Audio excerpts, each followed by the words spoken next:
नमस्ते, कैसे हैं आप सब लोग? ब्यूटीफुल सक्सेस स्टोरी लेकर के आई हूँ। ये सक्सेस स्टोरी है, नाम शेयर करने के लिए मना किया। हेलो शांभवी दी, मेरा नेम शेयर मत कीजिएगा। मेरा नाम डैश है एंड मैं यूपी से हूँ। थैंक यू सो मच दी।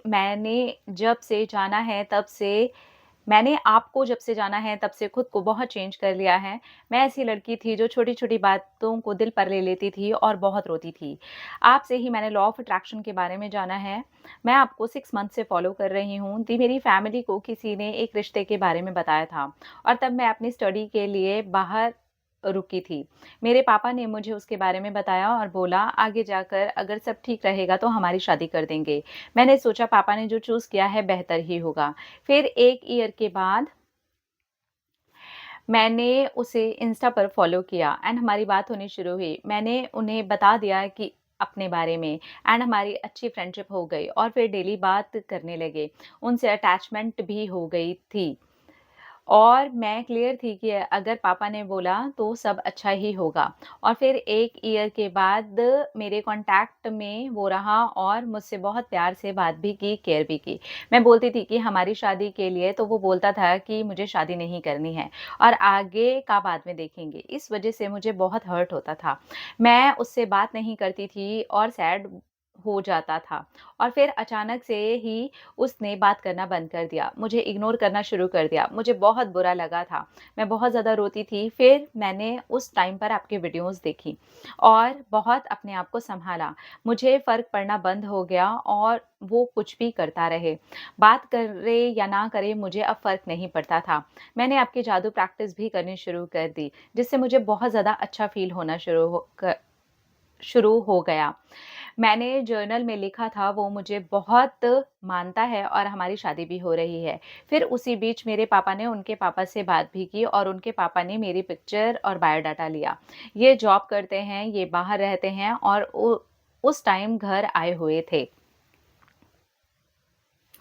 और उनके पापा ने मेरे पापा से घर आने को बोला। मैं बहुत ज़्यादा खुश थी, मुझे लगा शायद सब कुछ ठीक होने वाला है और पापा ने आ कर के बताया कि सब कुछ बहुत अच्छा है वहाँ। तब मैंने उसे 2 दिन के बाद मैसेज किया और बात की। उसने मुझे बताया कि वो एक लड़की को देखने के लिए गया था और उसको मना कर दिया है और मैं वापस जा रहा हूँ, मुझे शादी नहीं करनी है अभी। और फिर उसके पापा ने भी बोला कि हम नहीं देखेंगे बिटिया को क्योंकि आपकी बेटी सांवली है। मुझे बहुत बुरा लगा, जैसे सब कुछ ख़त्म हो गया हो और मैंने उसे मैसेज किए, अगर मैं इतनी ही बुरी हूँ तो 1 साल से तुम मुझे जानते हो और मुझे पहले ही बता दिया होता। उसने कहा पापा ने मुझसे पूछा ही नहीं। मैंने नहीं कहा ऐसा कुछ भी और मैंने उससे बात करना बंद कर दिया। मैंने कुछ नहीं बोला। मेरी जादू प्रैक्टिस के लास्ट 6 डेज़ ही बचे थे, मैंने कंप्लीट नहीं किया क्योंकि मुझे कुछ अच्छा ही नहीं लग रहा था। मैं समझ नहीं पा रही थी ऐसा क्यों हो रहा है मेरे साथ। फिर कुछ टाइम के बाद आपकी वीडियोज़ देखी और सेल्फ लव करना शुरू किया। मुझे अच्छा फ़ील होने लगा। उससे कुछ दिन के बाद मुझे उसने मैसेज किया क्योंकि मेरा बर्थडे था और मैंने भी नॉर्मल बात की।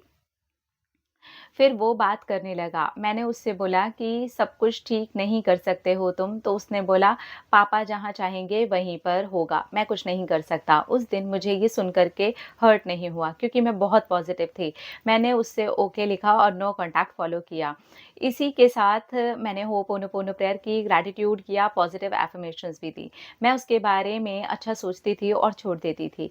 मैं खुद को खुश रखना सीख चुकी थी। मुझे फ़ील होता है कि मेरी शादी उससे हो गई है और ऐसा करते-करते उसने मुझे 1 मंथ के बाद में मैसेज किया, प्लीज़ मुझसे बात कर लो, मुझे याद आ रही है तुम्हारी। मैंने इग्नोर कर दिया एंड उसने मुझे वीडियो कॉल की और बात की। मैंने भी उससे नॉर्मल बात की। उसने बोला कि 1 मंथ में 1 भी दिन ऐसा नहीं गया जब मुझे तुम्हारी याद नहीं आई।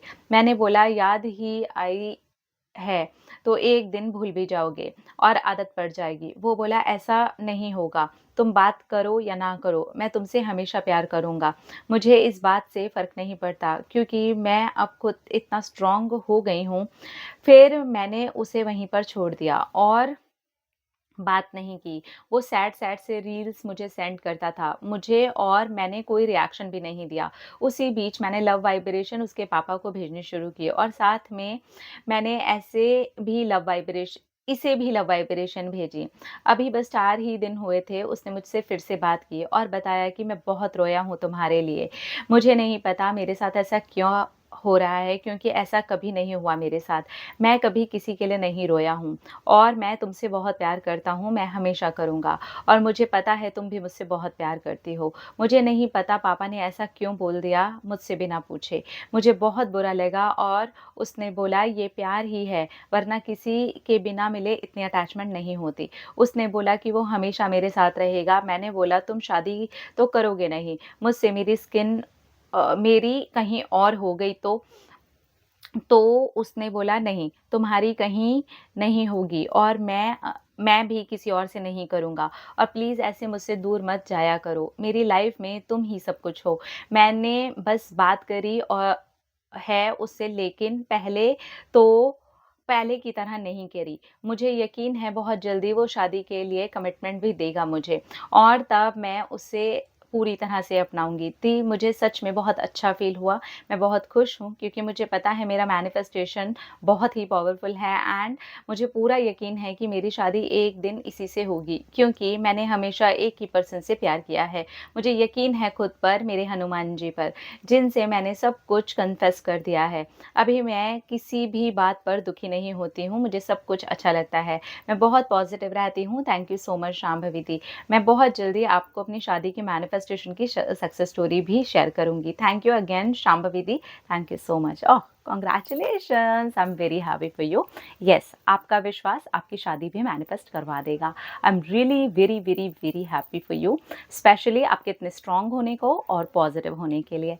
अपना मन में रखिए ख्याल, अपने आप से कीजिए ढेर सारा प्यार ताकि आप अट्रैक्ट करें ढेर सारा प्यार। I love you all. Tata.